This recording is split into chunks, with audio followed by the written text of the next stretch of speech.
The voicemail should not have unsettled me the way it did. It was 32 seconds long. Calm, polite, nothing dramatic in the wording. Ethan, hi. This is Valerie Monroe. I know this is probably strange, but my garage door came off the track during the storm last night, and I remembered you used to know how to fix almost anything. If you have time, could you call me back? Then a pause. No pressure. I just trusted you with things that mattered. Sighs, that last sentence stayed in my kitchen long after the voicemail ended. I stood there barefoot beside the sink with cold coffee in my hand and rain still ticking softly against the apartment windows. Staring at my phone like it had opened a door, I was smarter leaving closed. Exhales Valerie Monroe, my ex-girlfriend's mother. The woman who once stitched a button back onto my coat while her daughter forgot my birthday dinner reservations. Chuckles. The woman who noticed when I was exhausted before I admitted it to myself. The woman who used to say my full name slowly when she wanted me to stop apologizing for existing. I had not heard her voice in almost a year. My name is Ethan Cole. I was 36, recently promoted to operations manager at a commercial restoration company in Savannah, and I had spent the previous 11 months trying to rebuild a version of myself that did not revolve around proving I was worth staying for. My relationship with Rebecca Monroe ended the way some expensive buildings collapse. Quietly at first, then all at once. We had been together nearly 4 years. Long enough for her shampoo to become a familiar smell on my pillow. Long enough that I knew which grocery store flowers she secretly preferred, even though she claimed flowers were wasteful. Long enough that her mother once jokingly introduced me as the man keeping this family functional. Rebecca laughed when she said it. Valerie did not. The breakup happened in late October during a dinner neither of us finished. Rebecca sat across from me, turning her wine glass in small circles while jazz music played from the speaker I bought her after she complained. Restaurants always sounded more alive than our apartment. I think I need more, she said. I remember blinking. More what? She exhaled slowly as the question disappointed her. More movement, more unpredictability. I don't know, Ethan. Everything with you feels already decided. Already decided. As if peace was a trap. I looked around the apartment then, the bookshelf I built for her.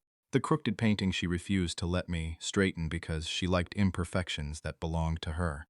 The lamp was glowing warm beside the couch where we used to fall asleep halfway through movies. I asked the wrong question. Did I make you unhappy? Rebecca rubbed her forehead. No. That's the problem. People think heartbreak always arrives screaming. Sometimes it arrives sounding tired. 2 weeks later, she moved to Chicago for a branding job with a startup whose founder wore leather jackets indoors and described himself as emotionally disruptive on social media. I tried not to take that personally. I failed occasionally. After the breakup, Valerie disappeared respectfully from my life. No awkward check-ins, no accidental texts. No pretending family attachments survived untouched after romantic collapse. That was probably the decent choice. Which was why hearing her voice now felt dangerous in a way I could not immediately explain. I called her back anyway. She answered on the second ring.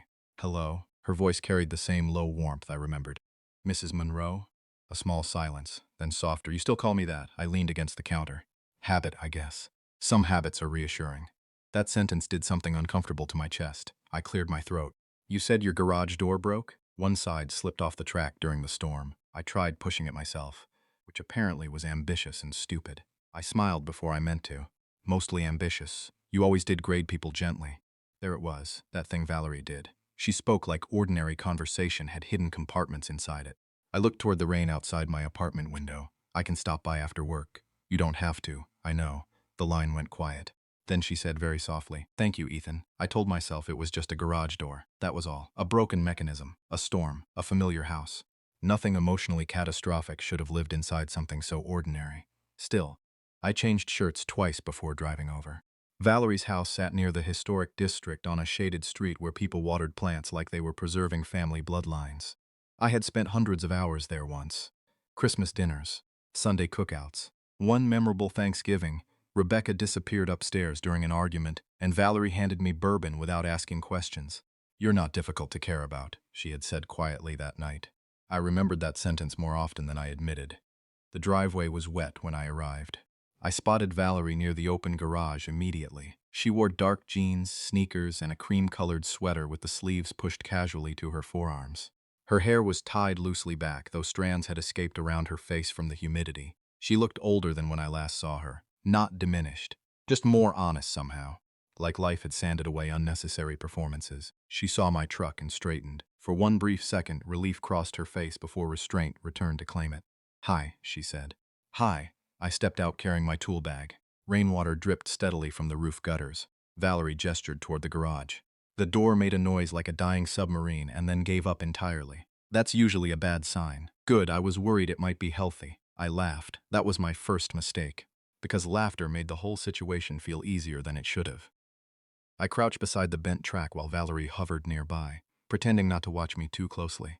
One roller had snapped loose. The alignment cable looked strained. Nothing impossible. I examined the brackets while she stood beside a workbench, lined with gardening tools and old paint cans. The garage still smelled faintly like cedar and motor oil. Some things in the house had changed. Some had not. "You've been busy," she said. I glanced up. "At work?" "At disappearing." That landed quietly. I adjusted the wrench in my hand. I figured space was the respectful thing. Probably. A pause. "Didn't mean I stopped wondering how you were." My chest tightened unexpectedly. I focused harder on the damaged bracket. "I'm okay." Valerie leaned lightly against the workbench. That sounded professionally rehearsed. Occupational hazard. Rain tapped steadily outside. For a while, only metal clinks and soft thunder filled the garage. Then Valerie asked carefully, "Have you talked to Rebecca recently?" There were safer questions. I kept my eyes on the track. "Not really. That's probably healthy." "Probably." Another pause.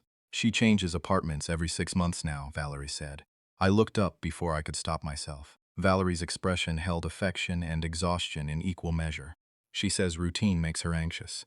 I tightened a bolt slowly. "Rebecca always thought stillness meant failure." Valerie studied me for a second too long. "And you always thought stability needed apologizing for." I looked away first. That was dangerous territory. Not because she was wrong, because she noticed too much. 40 minutes later, the garage door rolled halfway up smoothly before catching again. "Progress," I muttered. "That's your optimistic voice. You should hear the pessimistic one." Valerie smiled faintly. Then she said the sentence that changed the atmosphere of the entire evening. "Finish fixing it," she said, "and I'll cook dinner." My hand paused on the wrench. Not because the offer itself was inappropriate. It wasn't. It sounded normal, domestic, reasonable. But something in her tone carried warmth too personal to ignore. Not flirtation exactly. Something quieter. Something more dangerous because it sounded sincere. I looked toward her. She met my eyes for half a heartbeat, then glanced away. "Only if you're hungry," she added quickly.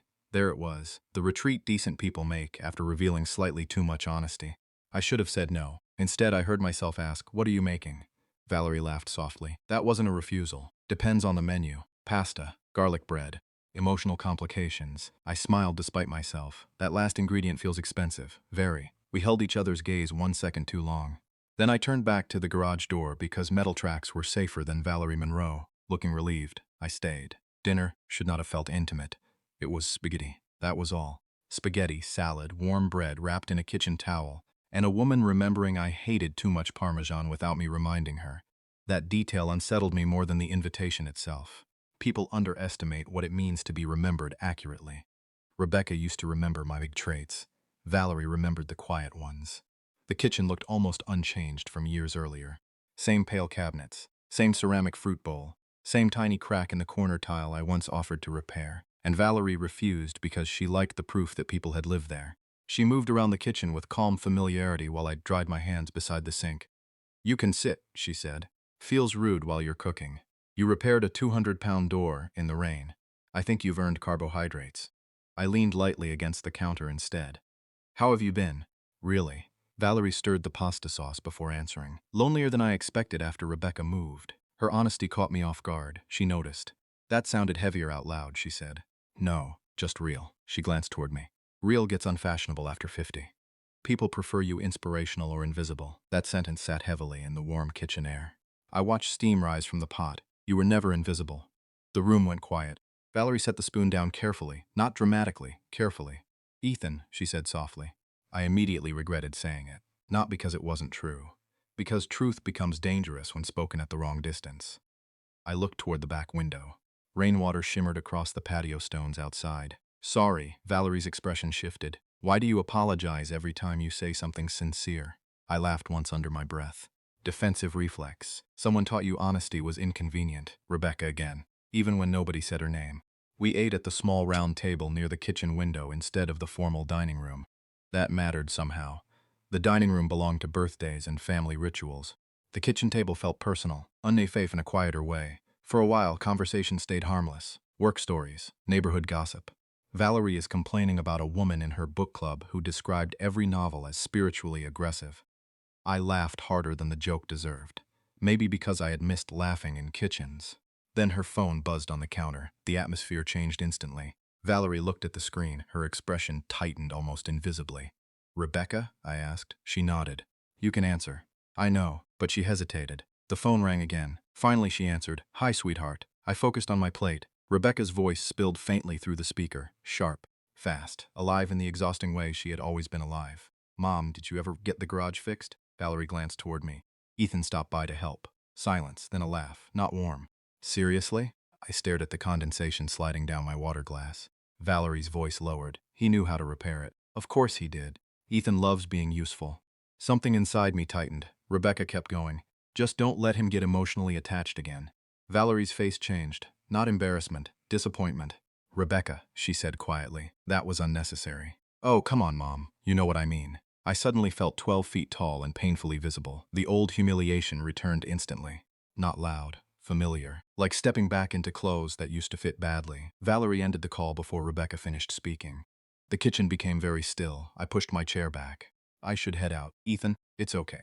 "No," Valerie said firmly, "it isn't." I moved toward the sink because movement felt easier than standing inside sympathy. Valerie followed slowly. "That is not how I see you," she said. I kept my eyes on the faucet. "Doesn't matter much anymore. It matters to me." That stopped me. I looked at her, really looked.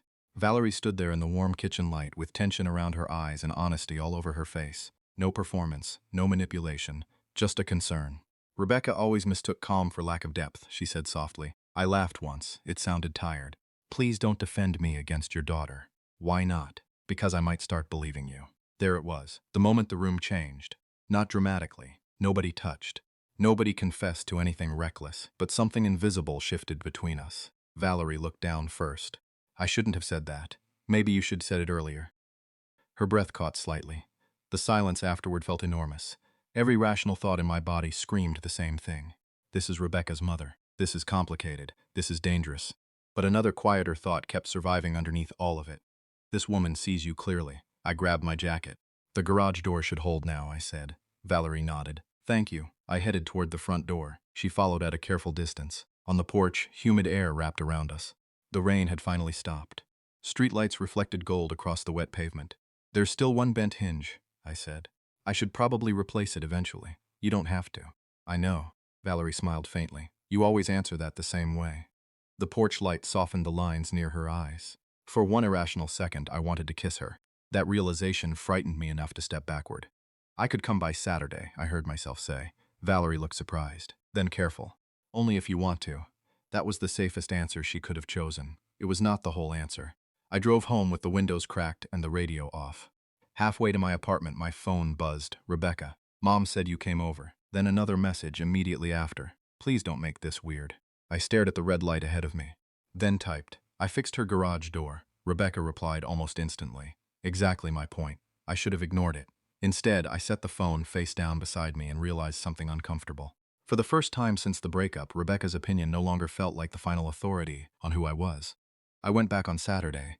That decision belonged entirely to me. No emergency. No obligation. No reasonable excuse. The hinge could have waited months. Valerie was trimming lavender bushes near the porch when I arrived. She wore a faded gray t-shirt and jeans with dirt smudged lightly across one knee. When she saw me, surprise flashed across her face too quickly to hide.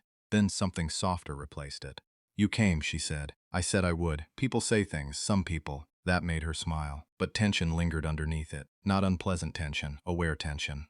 The kind that exists after two people almost acknowledge something they are trying very hard not to name.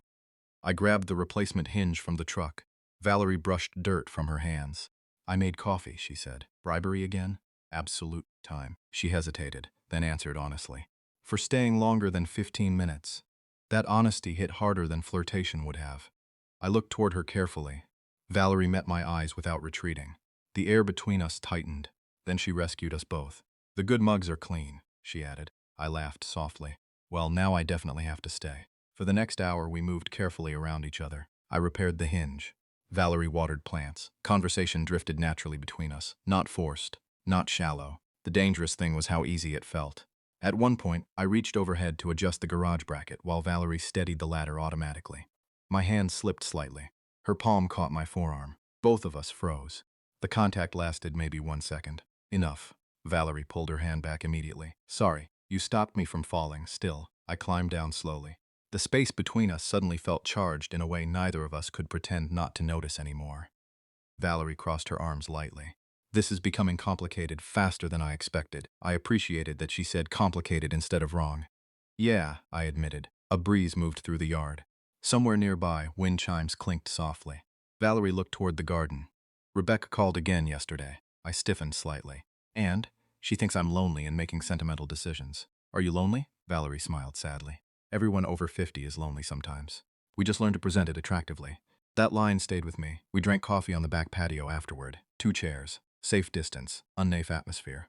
Valerie curled one leg beneath herself while holding the mug with both hands. I need to say something carefully, she said. I set my coffee down. Okay. She inhaled once. I cared about you long before Rebecca left. The world went very quiet. Valerie continued before I could misunderstand. Not romantically. Not consciously. Nothing inappropriate. Her eyes stayed on the rim of her mug.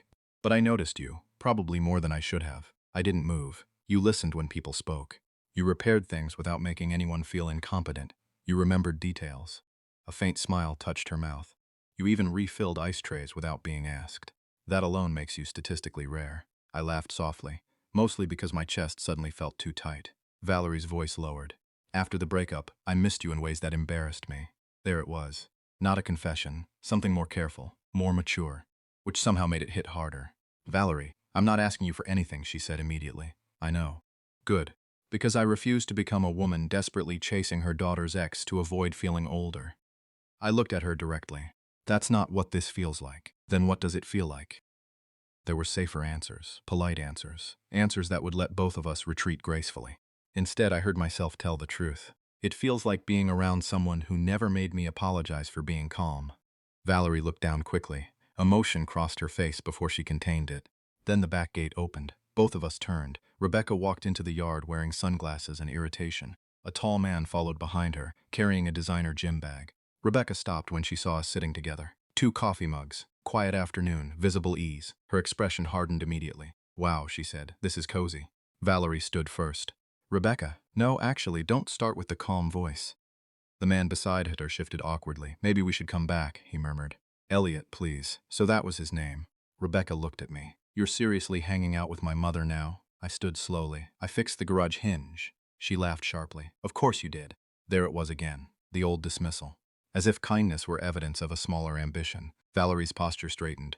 Rebecca, enough. Mom, this is weird. It's coffee. It's emotional. The yard tightened around us.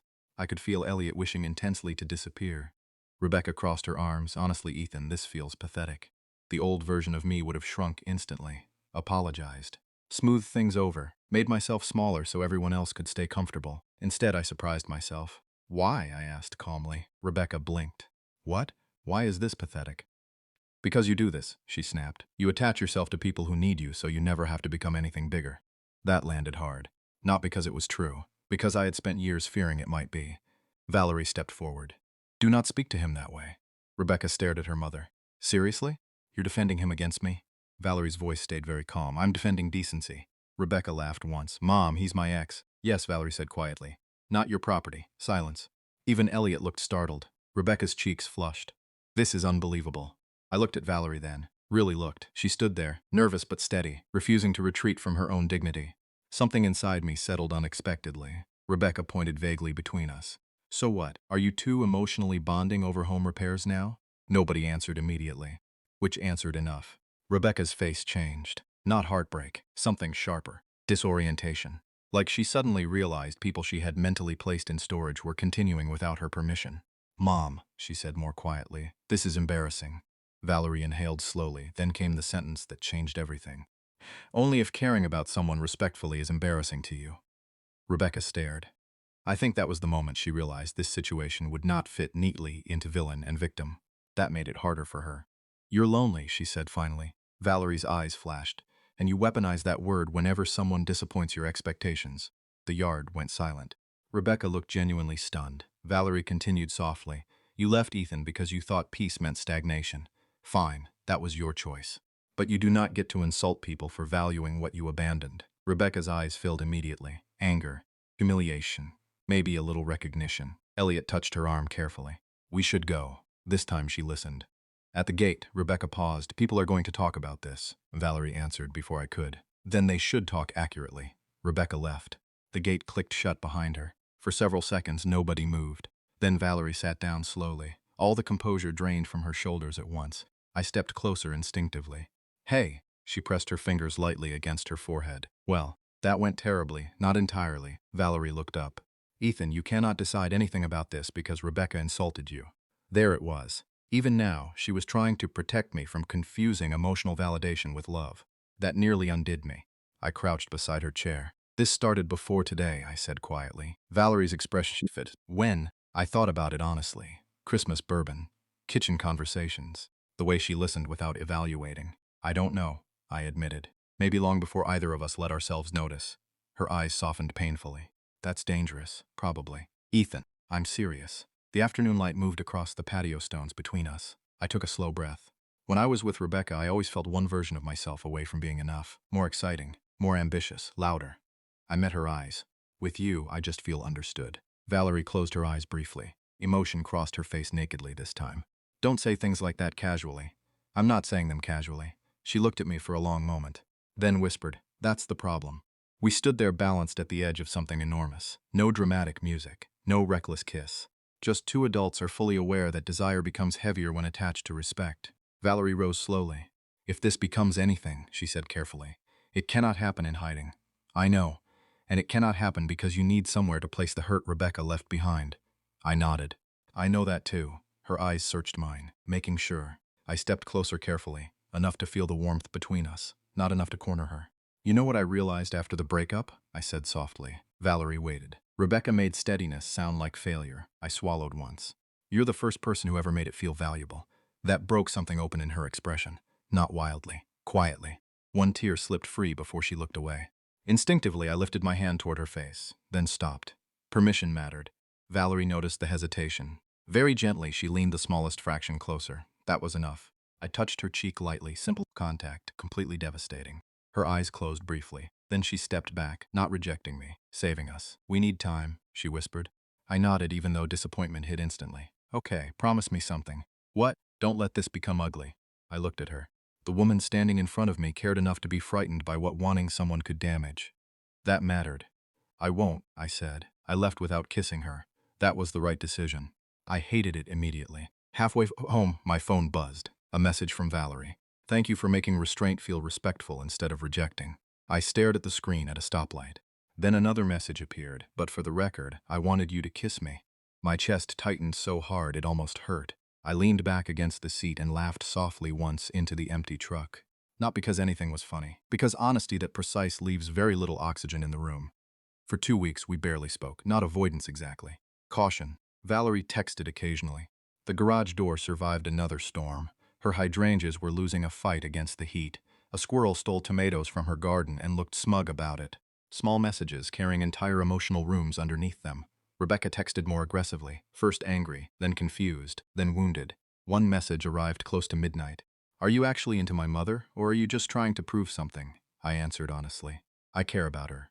Rebecca did not reply for almost a day. Then, I don't know how to process that. I stared at the message a long time before typing. You don't have to process it immediately. But she deserves kindness while you do. No answer came back. 3 days later, Valerie called. I was repainting trim boards at work when my phone vibrated. Hi, I answered. A pause, then her voice. I think we've become terrible at pretending nothing is happening. I smiled automatically. Probably because something is happening. That's inconveniently logical. Occupational hazard. She laughed softly. God, I had missed that sound. I talked to Rebecca, she said eventually. I climbed down from the ladder slowly. How bad? Emotional, dramatic, exhausting. A pause. Necessary. I leaned against the side of the building. You okay? Valerie took a second before answering. I think so. Then quieter. I told her I'm allowed to remain a woman after becoming a mother. That sentence stayed with me the rest of the day. The following Saturday, Valerie asked me to meet her downtown for coffee. Neutral territory, no garage, no family history hanging on the walls. Just two people sitting across from each other in public, trying to determine whether what existed between them could survive honesty. She arrived before me, green dress, silver earrings, nervous smile. Beautiful in the devastatingly adult way that has nothing to do with trying too hard. When I sat down, Valerie folded her hands around the coffee cup carefully. I need clarity, she said. Okay, if we do this, it has to be because we genuinely choose each other, not because loneliness feels flattering when witnessed. I nodded slowly. Fair. Her eyes stayed on mine. So tell me honestly, why me? There are moments in life where performance becomes impossible. This was one of them. I thought carefully before answering. Because you notice people without trying to control them. Valerie's expression softened slightly. I continued. Because being around you feels quiet in a good way. Because you remember details nobody else thinks matter. Because you defend people gently until someone forces you not to be gentle anymore. I smiled faintly. And because your coffee ruins every other coffee now. Valerie laughed under her breath. Tears gathered in her eyes almost simultaneously. That last part might be manipulation. Probably. She looked out the cafe window briefly. Sunlight moved across the sidewalk outside. When she looked back, her expression carried fear and hope together. I think I'm falling in love with you, she said quietly. The entire world narrowed. I reached across the table slowly. Not assuming. Offering. Valerie placed her hand in mine. Warm, steady, real. I think, I admitted softly. I already did. We moved painfully carefully after that. No secrecy. No dramatic declarations online. No pretending complications didn't exist. Rebecca needed space. Valerie gave it to her without apologizing for her own happiness. That taught me something important. Love without self-erasure looks different in adulthood. A month later, Rebecca asked to meet me. We sat near the Riverwalk on a bench overlooking slow gray water. She looked tired, older somehow. Not physically, emotionally. I was cruel to you, she said abruptly. I stayed quiet. Rebecca stared at the water. I kept calling you boring because you made stability look easy. And I think part of me resented that because nothing inside me felt stable. The honesty surprised me. She laughed weakly. Therapy. Annoying but effective. I smiled despite myself. Rebecca looked toward me carefully. Do you really love her? There was no strategic answer to that question. Yes, I said simply. Rebecca swallowed hard, then nodded. She seems happier lately. I did not weaponize that. I just answered honestly. She does. Rebecca looked down at her hands. I think I confused chaos with passion for a long time. I remembered Valerie's words. People prefer you to be inspirational or invisible. Rebecca exhaled slowly. I still think this situation is weird. Fair. But I don't think either of you is trying to hurt me anymore. Progress sometimes sounds awkward.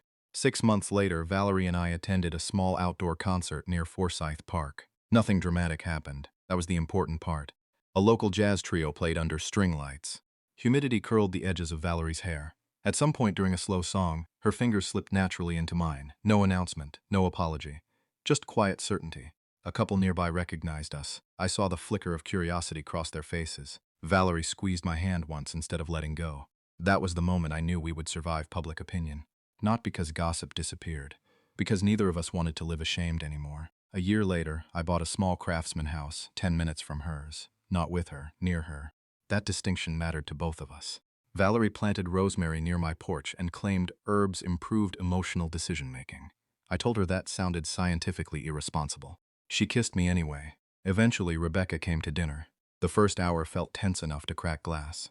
Then Valerie burned the chicken because she got distracted arguing with me about whether old Frank Sinatra recordings sounded better on vinyl. Smoke alarms went off. Windows opened. Rebecca laughed so hard she cried. And suddenly, we were no longer performing tragedy for each other. Just people. Complicated people, but honest ones. 2 years after the garage door broke, I proposed to Valerie in her backyard. Near the side entrance where rainwater still stained the concrete faintly from that first storm. I had planned a speech. It disappeared immediately. All I managed was, "You made my life feel peaceful without making peace feel small." Valerie cried instantly, then laughed through tears. "That's an unfairly good line," she whispered. "Occupational hazard." She hit my shoulder lightly, then said yes. Not impulsively, not dramatically, deliberately. Like a woman fully aware that love is not less meaningful because it arrives later. Years afterward, when people asked how we got together, Valerie usually smiled and said, "He fixed my garage door." And I'd answer, "She made pasta." Both statements were technically true. Neither explained the important part. The important part was this: Rebecca looked at steadiness and saw limitation. Valerie looked at the exact same steadiness and recognized care. And me? I finally stopped apologizing for being the kind of man who stays. Sometimes love begins loudly. Sometimes it begins with rainwater on concrete, a broken mechanism, and someone quietly admitting they trusted you with things that mattered. If your ex's parent called you years later needing help, would you answer? And have you ever had someone value the exact part of yourself that another person dismissed? Tell me in the comments. If this story stayed with you, leave a like, subscribe, and I'll see you in the next one.